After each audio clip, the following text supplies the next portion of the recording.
नमस्कार दोस्तों, आपका स्वागत है आपके अपने YouTube channel study online points पर। फ्रेंड्स, बहुत ही महत्वपूर्ण टॉपिक इतिहास का चल रहा है, वैदिक सभ्यता। और इस टॉपिक के जो है टॉप एमसीक्यूज हम करा रहे हैं। आज ये क्लास चौथी है। ये क्लास सभी एग्जाम के लिए बहुत ही ज़्यादा महत्वपूर्ण है। जिस भी एग्जाम में वैदिक सभ्यता नामक टॉपिक आता है, तो आप सभी लोग इस क्लास को अंत तक पूरा जरूर देखना, क्योंकि ये टॉपिक हर एक एग्जाम में पूछा जाता है। हर एक एग्जाम में जो है पूछा जाता है, बहुत ही महत्वपूर्ण टॉपिक है।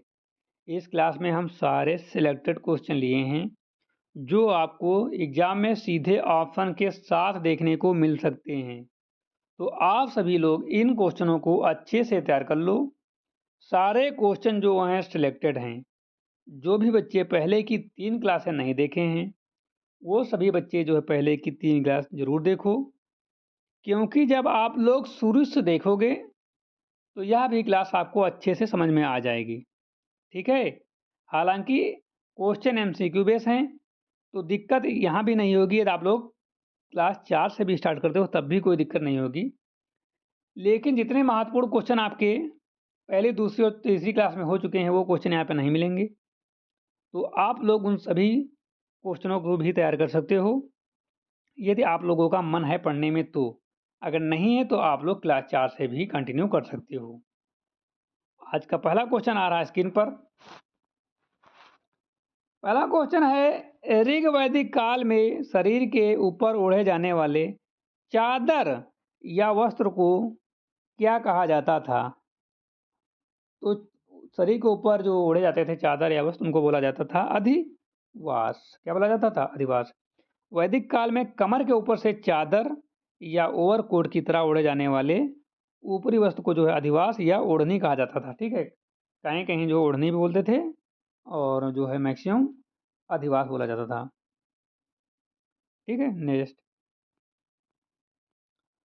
वैदिक काल में सिर पर बांधी जाने वाली पगड़ी को क्या कहते थे? तो वैदिक काल में सिर पर बांधी जाने वाली पगड़ी को जो है कहते थे उसडीस। ऑप्शन नंबर ए बिल्कुल सही जवाब है। पुरुषों द्वारा सिर पर धारण की जाने वाली पगड़ी या जो साफे को जो है उसडीस कहा जाता था। नेक्स्ट। क्वेश्चन नंबर 3 है, द्रापी वैदिक काल में किस प्रकार का वस्त्र था? ठीक है, यानी कि कपड़े थे। तो वहां पर जो थे अलंकृत या कढ़ाईदार चोंगा जैकेट थे। विशेष अवसरों पर राजा या समृद्ध वर्ग द्वारा पहना जाने वाला कढ़ाईदार और कीमती चोंगा द्रापी कहलाता था। ऋग वैदिक काल में पेशस किसे कहा जाता था? तो ऋग वैदिक काल में पेशस जो है वो स्त्रियों द्वारा पहना जाने वाला स्वर्ण कढ़ाई युक्त वस्त्र थे। ठीक है? सोने के तारों, यानी कि तारों से जरी कड़े हुए वस्त्र को ऋग्वेद में जो है पेशस कहा गया। 5 नंबर है, ऋग वैदिक काल में निष्क के अलावा रुक्म क्या था? तो रुक्म जो था वो गले या वक्ष पर पहना जाने वाला स्वर्ण आभूषण था। ठीक है, नेक्स्ट। वैदिक काल में कान में पहने जाने वाले आभूषण को क्या कहते थे? तो वैदिक काल में कान में पहने जाने वाले आभूषण को जो है कर्ण शोभन या कर्ण फूल कहा जाता था। कानों की सुंदरता बढ़ाने वाले आभूषणों को जो है कर्ण शोभन कहा जाता था। ठीक है, क्या कहा जाता था? कर्ण शोभन। नेक्स्ट। वैदिक काल में माथे पर पहने जाने वाले आभूषण तिलक को क्या कहा जाता था? कुरीर या कुंभ, निष्क, नुपुर या कंकड़। सही जवाब हो जाता है कुरीर या कुंभ। महिलाओं द्वारा सिर या माथे पर सजावट के लिए पहना जाने वाला आभूषण कुरीर या कुंभ कहलाता था। ऋग्वेद के अनुसार कौन सी 2 नदियां सप्त सैंधव में शामिल थी, जो अब विलुप्त मौसमी मानी जाती हैं? सरस्वती, द्रुतवती, गंगा, यमुना, नर्मदा, ताप्ती, कावेरी, कृष्णा। तो सरस्वती और द्रुतवती, ऑप्शन नंबर ए बिल्कुल सही जवाब है। ब्रह्मवर्त क्षेत्र किन दो नदियों के बीच के भूभाग को कहा जाता था? तो ये सरस्वती और द्रुतवती के कहा जाता था, ठीक है। मनुस्मृति के अनुसार सरस्वती और द्रुतवती नदियों के बीच का क्षेत्र जो है ब्रह्मवर्त यानी देवताओं द्वारा निर्मित प्रदेश कहलाता था। नेक्स्ट, गंगा और यमुना के दोआब क्षेत्र तथा उसके आसपास के उपजाऊ भूभाग को क्या नाम दिया गया? तो उसका जो नाम दिया गया था वो दिया गया था ब्रह्मऋषि देश। कुरु पंचाल यानी गंगा यमुना दोआब के क्षेत्र को वैदिक संस्कृति का केंद्र ब्रह्मऋषि देश कहा गया। नेक्स्ट, उत्तर प्रदेश के मध्यांचल पर्वत तक के क्षेत्र को क्या कहा जाता था? मध्य प्रदेश, आर्यव्रत, दक्षिण भारत, द्रविड़ देश। मध्य प्रदेश। हिमालय और विंध्याचल पर्वत के बीच तथा विंशन सरस्वती के लुप्त स्थान से प्रयाग तक का क्षेत्र जो है मध्य देश कहलाता था। संपूर्ण उत्तर भारत हिमालय में विंध्याचल और पूर्व से पश्चिम समुद्र तक को वैदिक साहित्य में क्या नाम दिया गया? आर्यव्रत, भारतवर्ष, जम्बूद्वीप और ब्रह्मऋषि देश। तो इसको आर्यव्रत कहा गया। आर्यों के पूर्ण विस्तार के बाद पूरे भारत के विशाल भूभाग को आर्यव्रत कहा जाने लगा। नेक्स्ट, क्वेश्चन नंबर 13 है, अस्तों मां सदगमय के साथ मृत्युर्मा अमृत गमय किस उपनिषद से उद्गत है? सही जवाब हो जाता है ऑप्शन नंबर ए, ठीक है, बृहदारण्यक उपनिषद। वैदिक काल में अक्षवाह या द्यूत के लिए किस चीज का प्रयोग पासे के रूप में होता था? सही जवाब हो जाता है विभीषक यानी कि बहेड़ा के बीज फल। ऋग्वेद के 10वें मंडल में अक्षसूक्त किरात सूक्त है, जहां जुआ खेलने के लिए विभीषक यानी कि बहेड़ा पौधों के सूखे फलों बीजों का उपयोग पासे के रूप में वर्णित है। ऋग्वेद के 10वें मंडल के किस सूक्त में एक जुआरी की व्यथा और जुआ ना खेलने की सलाह दी गई है? तो ये अक्ष सूक्त में। अक्ष सूक्त में जुआरी अपनी बर्बादी का वर्णन करता है और उपदेश दिया जाता है कि जुआ मत खेलो, कृषि करो। ऋग्वैदिक विवाह में सूर्य सूक्त या विवाह सूक्त किस मंडल में पाया जाता है? 10वें मंडल और पहले मंडल, तीसरे मंडल या 5वें मंडल? तो सही जवाब है 10वें मंडल में। ऋग्वेद के 10वें मंडल के सूक्त 85 को विवाह सूक्त कहा जाता है, जिसमें वैदिक विवाह रीति रिवाजों का प्रथम वर्णन है। प्राचीन ग्रंथों में विवाह के कितने प्रकारों का उल्लेख किया गया? 8 प्रकार, 4 प्रकार, 10 प्रकार या फिर 6 प्रकार? तो सही जवाब है 8 प्रकार।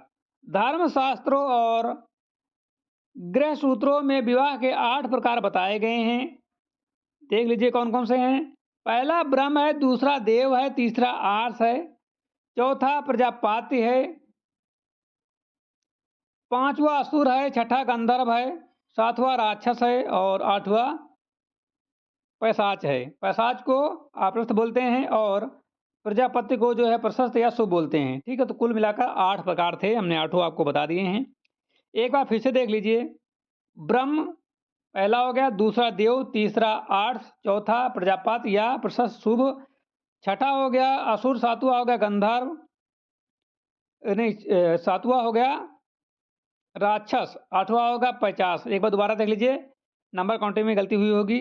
पहला हो गया ब्रह्म, दूसरा हो गया देव, तीसरा हो गया आर्ष, चौथा हो गया प्रजापति, पांचवा हो गया असुर, छठा हो गया गांधर्व, सातवां हो गया राक्षस और आठवां हो गया पैचास। ठीक है, तो ये जो है पैशाच, कुल मिलाकर 8 प्रकार थे। नेक्स्ट, बिना विवाह के सहमति के कन्या का अपहरण करके किया जाने वाला विवाह क्या कहलाता था? वो राक्षस विवाह कहलाता था। कन्या को बलपूर्वक या युद्ध में छीनकर किया जाने वाला विवाह राक्षस विवाह की श्रेणी में आता था। वर और कन्या के आपसी प्रेम और इच्छा से होने वाले विवाह लव मैरिज को क्या कहा जाता था? उसे गंधर्व विवाह कहा जाता था। माता पिता की सहमति के बिना वर और वधु के परस्पर अनुराग से होने वाले विवाह को गंधर्व विवाह कहा जाता था, जैसे दुष्यंत और शकुंतला का विवाह। 20 नंबर है, पिता द्वारा यज्ञ कराने वाले पुरोहित को कन्या दान में देना किस प्रकार का विवाह था? देव विवाह, ब्रह्म विवाह, आर्ष विवाह या प्रजापति विवाह? तो देव विवाह कहलाता था। यज्ञ का को सफलतापूर्वक संपन्न कराने वाले जो ऋषिक या पुरोहित को जब पिता दक्षिणा के रूप में अपनी कन्या को सौंपता था, ठीक है, तो उसे देव विवाह कहा जाता था। वर पक्ष से एक जोड़ा गाय और बैल लेकर कन्या का दान करना कौन सा विवाह था? कौन सा विवाह था? कौन सा विवाह था? ये था आर्ष विवाह। धार्मिक कार्यों यज्ञ हेतु कन्या के पिता द्वारा वर से केवल एक जोड़ी गाय बैल भेंट स्वीकार कर कन्यादान करना आर्ष विवाह कहलाता था। नेक्स्ट, कन्या के पिता को मूल धन देकर कन्या खरीदकर किया जाने वाला विवाह कौन सा था? असुर विवाह, पैचास विवाह, राक्षस विवाह या ब्रह्म विवाह? सही जवाब हो जाता है असुर विवाह। कन्या के बदले उसके परिजनों को धन मूल्य देकर किया गया विवाह असुर विवाह कहलाता था। सोई हुई नसों में धातु या मानसिक रूप से असमर्थ कन्या के साथ छल से किया गया विवाह क्या कहलाता था? पैशाच विवाह, असुर विवाह, राक्षस विवाह या गंधर्व विवाह? सही जवाब हो जाता है पैशाच विवाह। विवाह के 8 प्रकारों में से सबसे निम्न और घृणित रूप जो है पैशाच विवाह को माना गया। किसको? पैशाच विवाह को सबसे निम्न विवाह माना गया, घृणित। ठीक है, नेक्स्ट, अनुलोम विवाह का क्या अर्थ था? अनुलोम विवाह का क्या अर्थ था? तो इसका सही जवाब हो जाता है उच्च वर्ण का जो है पुरुष और निम्न वर्ण की नारी का विवाह अनुलोम विवाह कहलाता था। ठीक है, अगला क्वेश्चन, प्रतिलोम विवाह का क्या अर्थ था? प्रतिलोम मैरिज का क्या अर्थ था? इसका सही जवाब हो जाता है उच्च वर्ण की स्त्री और निम्न वर्ण का पुरुष। जब उच्च वर्ण की महिला किसी निम्न वर्ण के पुरुष से विवाह करती थी तो इसे प्रतिलोम विवाह कहा जाता था, जिसकी समाज में कड़ी निंदा की जाती थी। ऋग वैदिक काल में दुहिर्द शब्द का प्रयोग किसके लिए हुआ? पुत्री, बेटी, माता, बहन, पत्नी? तो ये पुत्री बेटी के लिए हुआ। ऋग्वेद में बेटी को दुहिर्त कहा गया, जिसका शाब्दिक अर्थ है गाय का दोहन करने वाली, दुहने वाली होता था। वैदिक काल में मातृ शब्द का अर्थ माँ और पितृ का अर्थ पिता था, और नृत्य शब्द का प्रयोग किसके लिए होता था? यानी कि यहाँ पर आपको बताया गया मातृ शब्द का अर्थ होता था माँ, पितृ का अर्थ होता था पिता, लेकिन यहाँ पर पूछा क्या है? नपुत्र शब्द का प्रयोग। इसका प्रयोग जो किया गया जाता था वो नाती, पोता, भांजा के लिए। ठीक है, नेक्स्ट, ऋग्वेद में भ्रांत शब्द का प्रयोग किसके लिए होता था? भाई, पिता, मित्र, पुत्र। तो भाई के लिए होता था। भाई के लिए वैदिक संस्कृत में भ्रांत शब्द का प्रयोग हुआ। नेक्स्ट, वैदिक काल में ससुर और श्वश्रु शब्द क्रमशः किसके लिए प्रयुक्त होते थे? ससुर और सास, साला और साली, दादा और दादी, देवर और जेठ। ससुर और सास के लिए। वैदिक भाषा में ससुर और सास को श्वश्रु कहा जाता था। ऋग्वेद में देवर शब्द का शाब्दिक अर्थ क्या माना जाता था? तो देवर का जो शाब्दिक अर्थ था वो द्विवर यानी कि दूसरा वर या पति। देवर शब्द द्विवर से बना है जिसका अर्थ होता है दूसरा संभावित वर या नियोग प्रथा की सामाजिक स्वीकृति का सूचक था। नेक्स्ट, किस उपनिषद ने पहली बार उमा, हेमवती, पार्वती का नाम वैदिक देवी के रूप में मिलता है? इसका सही जवाब हो जाता है केनो उपनिषद में। सामवेद के केनो उपनिषद में उमा, हेमवती, पर्वत की पुत्री उमा की कथा मिलती है जो देवताओं को ब्रह्म ज्ञान कराती है। चारों वेद, ब्राह्मण ग्रंथ, आर्यक और उपनिषद को मिलाकर क्या कहा जाता है? उसको जो कहा जाता है वो श्रुति साहित्य कहा जाता है।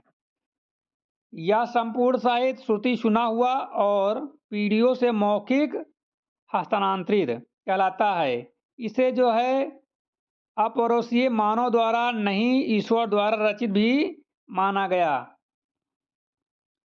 वेदांग, सूत्र, ग्रंथ, स्मृतियां और पुराण किस प्रकार के साहित्य में आते हैं? इसका सही जवाब हो जाता है स्मृतियां साहित्य में। मानव द्वारा स्मरण करके लिखे गए ग्रंथ वेदांग, स्मृतियां, सूत्र, स्मृति साहित्य कहलाते हैं। सबसे प्राचीन और प्रमाणित स्मृति ग्रंथ किसे माना जाता है? मनुस्मृति को, याज्ञवल्क्य स्मृति को, या नारद स्मृति को, या पराशर स्मृति को? तो ये मनुस्मृति को माना जाता है। याज्ञवल्क्य स्मृति के प्रमुख टीकाकार कौन हैं? तो ये विश्वरूप, विज्ञानेश्वर और अपरार्क हैं। विज्ञानेश्वर जिन्होंने मितअक्षरा लिखी है, विश्वरूप और अपारकक याज्ञवल्क्य स्मृति के महान टीकाकार हैं। प्रसिद्ध विधि ग्रंथ मितक्षरा के लेखक कौन हैं? तो ये विज्ञानेश्वर हैं। 11वीं शताब्दी में विज्ञानेश्वर ने हिंदू उत्तराधिकार कानून से संबंधित प्रसिद्ध ग्रंथ मितक्षरा की रचना की। हिंदू कानून पर आधारित ग्रंथ दाय भाग की रचना किसने की थी? तो उसकी रचना जो है जीमूत वाहन ने की थी। बंगाल और असम क्षेत्र में प्रचलित संपत्ति उत्तराधिकार ग्रंथ दाय भाग की रचना जीमू वाहन ने की थी। 8वां नंबर है, आर्यक ग्रंथों की मुख्य विषय वस्तु क्या है? आर्यक ग्रंथों की मुख्य विषय वस्तु क्या है? सही जवाब है आर्यक जंगलों में पढ़े जाने वाले रहस्यवादी और दार्शनिक चिंतन, यानी कि आर्यक शब्द आर्यक वन से बना है। ये वे ग्रंथ है जिनका अध्ययन एकांत वनों में ऋषियों मुनियों द्वारा किया जाता था। यह कर्मकांड और ज्ञान कांड के बीच का पुल है। नेक्स्ट, किस वेद का कोई भी आर्यक ग्रंथ उपलब्ध नहीं है? अथर्ववेद, ऋग्वेद, सामवेद या यजुर्वेद? सही जवाब हो जाता अथर्ववेद। अथर्ववेद एकमात्र ऐसा वेद है जिसका कोई आर्यक ग्रंथ नहीं है। वैदिक काल में प्रव्रज्य या उपनयन संस्कार का संबंध किससे था? सही जवाब हो जाता शिक्षा आरंभ करने हेतु गुरु के पास जाना। उपनयन जनेऊ संस्कार के बाद बालक द्विज कहलाता था और गुरुकुल जाकर औपचारिक शिक्षा की शुरुआत करता था। नेक्स्ट, वैदिक काल में कुल कितने संस्कार स्वीकार किए गए? 16, 12, 18, 20? 16 संस्कार स्वीकार किए गए। ठीक है, कितने? 16। शिक्षा, पूर्ण होने के बाद गुरुकुल से विदाई के समय कौन सा संस्कार होता था? तो सही जवाब हो जाता है ऑप्शन नंबर ए, समावर्तन संस्कार। शिक्षा पूरी करके गृहस्थ आश्रम में प्रवेश करने से पहले गुरु द्वारा दिया जाने वाला दीक्षा विदाई समारोह समावर्तन संस्कार कहलाता था। इसे जो है आधुनिक कन्वोकेशन क्या बोलते हैं? कन्वोकेशन कह सकते हैं। नेक्स्ट, वैदिक साहित्य में द्विज के अंतर्गत कौन से वर्ण आते हैं? तो सही जवाब हो जाता है ब्राह्मण, क्षत्रिय, वैश्य। द्विज का अर्थ है 2 बार जन्म लेने वाला, एक माता के गर्भ से, दूसरा जो है उपनयन शिक्षा संस्कार से। प्रथम तीनों वर्णों की को ही उपनयन का अधिकार था, अतः वे द्विज कहलाते थे। नेक्स्ट, ऋग्वेद में किस यज्ञीन आहुति पेय को जो है अमृत और देवताओं का पेय माना गया? सही जवाब हो जाता है सोमरस को। मूजवंत पर्वत हिमालय से प्राप्त होने वाली सोमलता से निष्कर्षित सोम रस पवित्र और देवताओं को प्रिय माना जाता था। नेक्स्ट, ऋग्वेद में सुरा को किस देश से देखा जाता था? तो इसका सही जवाब हो जाता है निंदनीय और नशीला पेय। नेक्स्ट, उत्तर वैदिक काल में कर देने का भार मुख्य रूप से किस वर्ण पर था? वैश्य वर्ण, शूद्र वर्ण, क्षत्रिय वर्ण या ब्राह्मण वर्ण? तो सही जवाब हो जाता है वैश्य वर्ण पर। नेक्स्ट, महाभारत का प्राचीनतम नाम क्या था? तो महाभारत का प्राचीनतम नाम था जय संहिता। प्रारंभ में जब महाभारत में 8,800 श्लोक थे तब इसका नाम जय संहिता था। इस श्लोक की संख्या 24,000 होने पर जो इसे भारत और 1 लाख श्लोक होने पर जो है इसे महाभारत यानी कि सत संहिता कहा गया। 48 नंबर है, महाभारत के रचयिता कौन माने जाते हैं? तो महाभारत के रचयिता जो है महर्षि वेदव्यास कृष्ण द्वैपायन है। ऑप्शन नंबर ए बिल्कुल सही जवाब है। वेदों का संकलन करने वाले महर्षि कृष्ण द्वैपायन वेदव्यास महाभारत महाकाव्य के रचयिता हैं। रामायण के मूल रचयिता कौन है? रामायण के मूल रचयिता कौन है? तो सही जवाब है महर्षि वाल्मीकि जी। आदि कवि महर्षि वाल्मीकि ने संस्कृत भाषा में रामायण आदि काव्य की रचना की। नेक्स्ट, अगला क्वेश्चन है चतुर्विंशति सहस्री संहिता किस महाकाव्य को कहा जाता है? चतुर्विंशति सहस्री संहिता किस महाकाव्य को कहा जाता है? रामायण, महाभारत, श्रीमद् भगवद गीता, पद्म पुराण? सही जवाब है रामायण को। रामायण में कुल 24,000 श्लोक होने के कारण इसे जो है चतुर्विंशति सहस्र संहिता भी कहा जाता है। तो आज की क्लास को हम यहीं पर समाप्त करते हैं। हमने जो यहाँ पर पूरे आपको 50 महत्वपूर्ण क्वेश्चन कराए हैं। ईमानदारी के साथ कमेंट करके बताना आप लोग इनमें से कितने क्वेश्चन जो है पहले से देखे होंगे। ज़्यादा से ज़्यादा आप लोग 10 से 15 क्वेश्चन इन 50 क्वेश्चनों में से पहले से पढ़े होंगे। बाकी सारे क्वेश्चन आपको नए लग रहे होंगे और ये जानकारी आपको पहली बार मिल रही होगी। कमेंट करके आप लोग जो बताना, वीडियो को ज़्यादा से ज़्यादा अपने दोस्तों के पास शेयर करो ताकि इस वीडियो का बेनिफिट आपको दोस्त फ्रेंड भी ले सकें। ठीक है, मिलते हैं एक नई क्लास के साथ, तब तक के लिए जय हिंद।